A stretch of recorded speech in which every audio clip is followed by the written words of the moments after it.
That isn't it, but I'd love to see them. Because that's fun. It's a good game for youngsters. Bill, what's the date of Amateur Day? July 14th. Wonder where I'll be then. July Goodness. 14th. Well, perhaps in Boston, perhaps in Canada. I don't know. I have a trunk in Paris waiting for me. I think another very interesting question comes up now. Another very interesting question comes up now. Another very interesting question comes up now. Another very interesting question comes up now, Bill. You've Tom, told us can how I much interrupt? money you have. Can I interrupt, Tom?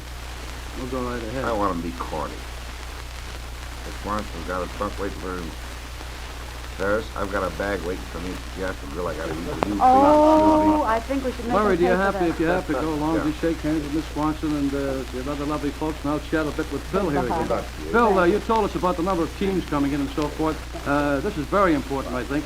What's the situation so far as available baseball grounds are concerned? Well, Tom, the city council and administration have just recently found $25,000 that they have definitely earmarked for the purpose of grading, rolling, and building backstops on 20 private properties that have been turned over by their owners for the use of the amateur baseball players of this town. Well, Phil, does this money come out of the bond issue that was voted up yesterday? Oh, no.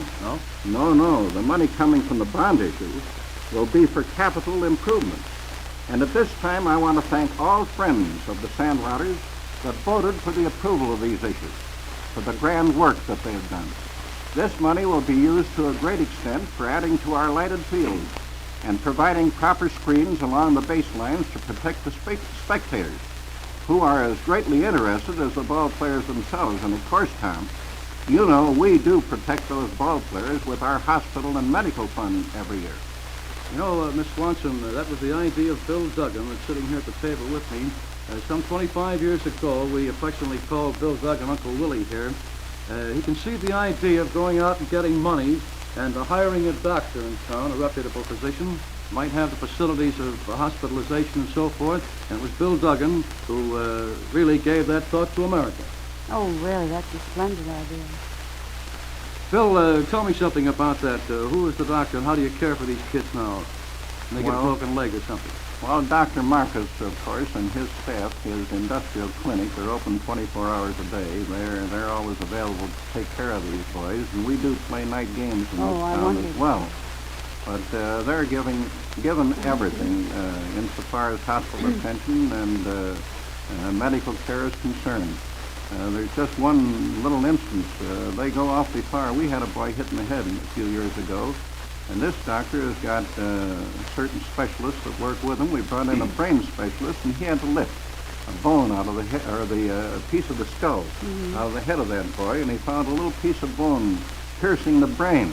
But thank God that boy is back on his job today. Now, if we never took care of another case than that one, I think it would have been worthwhile. Justified, certainly. And that's just one of hundreds of cases. And St. Bill, they tell me that softball is greatly increasing as well in the city of Cleveland. Oh, yes, Tom. We expect these boys are going to double in number as far as participation in softball is concerned.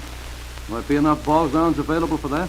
Well, we believe that we'll be able to control proper scheduling of all games, Tom, providing that the higher class teams do not insist upon more than one night per week for practice games. One night a week, that's an innovation this year, isn't it? Well, yes, it is, but they do play a night game during the week and play Sunday ball, too, and they have to get off the grounds and let the other kids play. That's all there is to it. Well, Bill, how do you know this bond issue money will be used for the purposes intended? Well, Tom, I'll tell you. We're going to name a committee to go before the council and administrative officers, and we're going to insist that the money realized from the bond for recreation purposes will definitely be earmarked to provide the improvements that we were promised when our assistance to support the bond issue was proposed. And you can be assured that we will not stop until these promises are completely fulfilled. Thank you, Bill Duggan. And Gloria Swanson, I think a very, very important question that you could answer. Don't you feel that the legitimate stage ought to extend their efforts in getting a farm system for future actors and actresses? Are they doing anything about that? I think that'll be most interesting. I'm unable to answer that question because I've been away from Hollywood and from the screen for some number of years now. I live in New York, you see, and it's last 2 years I've been on the stage. but I do know that there has been some conversation about it. To what extent they've gone, I don't know, but I think that it would be wonderful if they would provide that for the actors. So I understand you have quite a young man of your own. What's he doing now? Tell us about Oh, bless his heart. Yes, I have, but I don't know why you just mentioned him and not the rest of them. Well, I have a big family of 3. I understand the one that Antioch, was it? Is that his name? Yes, no, Joseph is his name, after my father, Joseph Swanson, and he just came back from war. He went to Antioch College in Yellow Springs, Ohio, before he went to I meant war. to say that he was at Antioch, so I thought perhaps he was an athlete. This being kind of a sports personality program, that's the reason that I was inquiring about him. Well, I must tell you, Joseph did play football for a while, but I embarrassed him once, and I don't think he's played since then. I went out to see my son playing, and he was the only one that was sitting on the sideline without a blanket over his shoulders. And I wanted to go and put my mink coat on him. So we started almost a riot. Had I succeeded, I don't think he would have spoken to me. But he has been more interested in aviation than anything else. So unfortunately, he couldn't be an aviator, although he took lessons and soloed when he was about 16. His eyes are bad, and so he had to go into the engineering and designing, and that's what he's interested in at the moment. Gloria, do you have any new pictures coming up very soon? No, there have been some talk about pictures, but somehow they never materialize. I don't want to do justice. I don't want to do justice. I don't want to do justice. I don't want to do just a picture, and maybe I'm being too fussy about it. I want a great picture when I do one again. Have you got any thought in mind of the kind of picture you'd like to do now? No, actually, I haven't. I'm really, my love is the stage right now, and I love doing the play that I'm doing, and I want to continue on the stage for a while. Well, ladies and gentlemen, tonight, as we told you, this program is entirely unrehearsed. President Bill Duggan, affectionately known as Uncle Willie of the Cleveland Baseball Federation, who has done so much, along with Doik Naberrio and Dr. Sterling and the board of directors, we're mighty proud of them, because as Mr. Duggan gave you the report, this year they're going to surpass all years in the history of amateur baseball in Cleveland in entry. We hope that there are enough grounds to provide fine playing conditions for the boys. It's up to you, ladies and gentlemen, who love baseball, to go out and help it along. And you heard the plans of Larry Atkins. And tonight we thought it most important in this part of the country, it's quite important throughout the nation and the boxing world, that Mr. Larry Atkins, Mr. Mike Jacobs, Mr. Jack Dempsey have come to the parting of ways again. They do that quite frequently in the boxing world. I want to thank Bill Duggan. I want to thank Larry Atkins for dropping in on our sports parade. And this evening, ladies and gentlemen, WTAM and yours truly feel singularly privileged. Yes, we're honored in having as our guest certainly one of the first ladies of our stage. And if I may, in the words of the great Cecil B. DeMille, the all-time glamour queen of the silver screen, Miss Gloria Swanson. Oh, Gloria, Tom, thank you. It has been nice. Miss Swanson, while it's true the stage must be your current love, I witnessed your appearance this week at the Hannah Theater in Goose for the Gander, I suspect that many of our listening audience are curious as to which is closest to you. The stage or the screen. Well, that's rather simple to answer, Tom. The one I find myself engaged in at this time, naturally is my first love. It might surprise you to learn, however, that it is neither the stage nor the screen that frightens me a little, but this silly little tiny thing here in front of me, the microphone. Gloria, I'm not surprised. No, indeed I'm not. Believe it or not, it held much terror for me for a long time. You know, it'd be impossible for me to allow this day to pass without a few words of tribute to a great colleague. It is an especially high privilege for me as one of his early assistants. You know, I was a freshman in the game of radio when I first met Mac. It was at the World Series in Philadelphia in 1929. And well do I remember the fear that tightened my throat. Mac and I rode together down Broad Street in Philadelphia to Shibe Park. I was thinking of 130 million American people. I could imagine all of them staring at me in defiance. I wondered if a youngster like me, Tom Manning, could ever do a World Series broadcast that would please them. At that very moment, this great guy seemed to be mother and dad, brother and sister, yes, all rolled into one. He placed his hand on my shoulder, and he uttered these most encouraging words. He said, "Tom, remember, the radio audience does not consist of the 130 million, but instead just a humble little family eagerly awaiting your every word. I never thought of it in that way before, Tom. But it's an excellent rule to follow, I think, perhaps in other fields other than radio.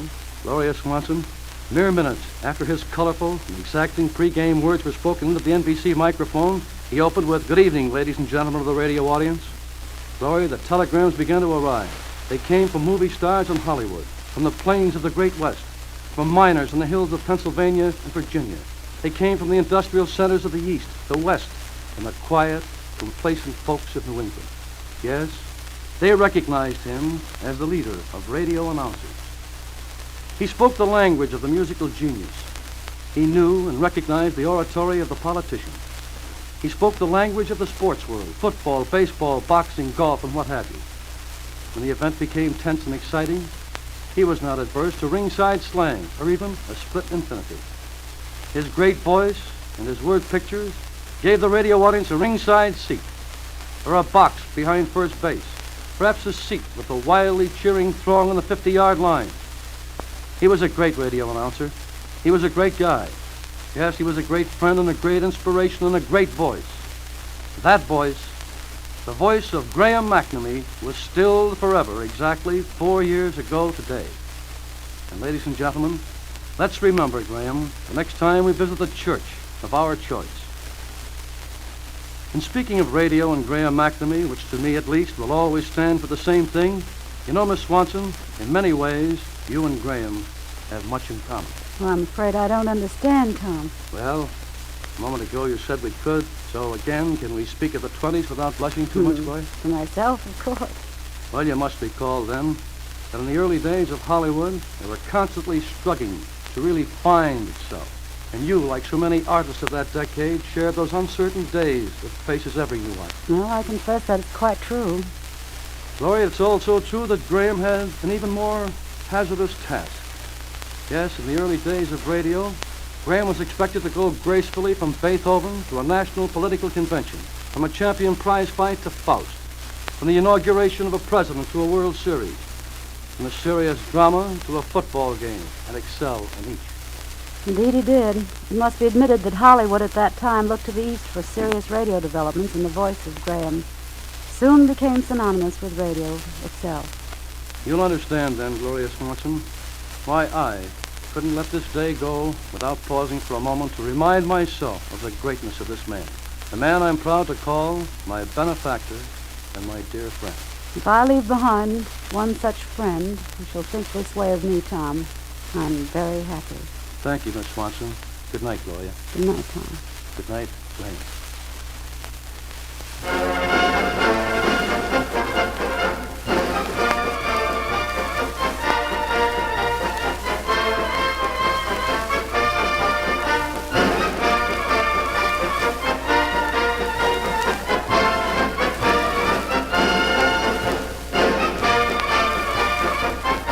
Once again, NBC has presented Sports on Parade. Tonight, Tom Manning staged an informal get-together with Gloria Swanson and two members of her company currently appearing at the Hannah, Bill Duggan speaking on Sandlot baseball, and Larry Atkins telling of Monday night's fights at the arena. As a highlight of tonight's program, Tom paid tribute to the late Graham McNamee. Listen next week at the same time when we shall again present Sports on Parade.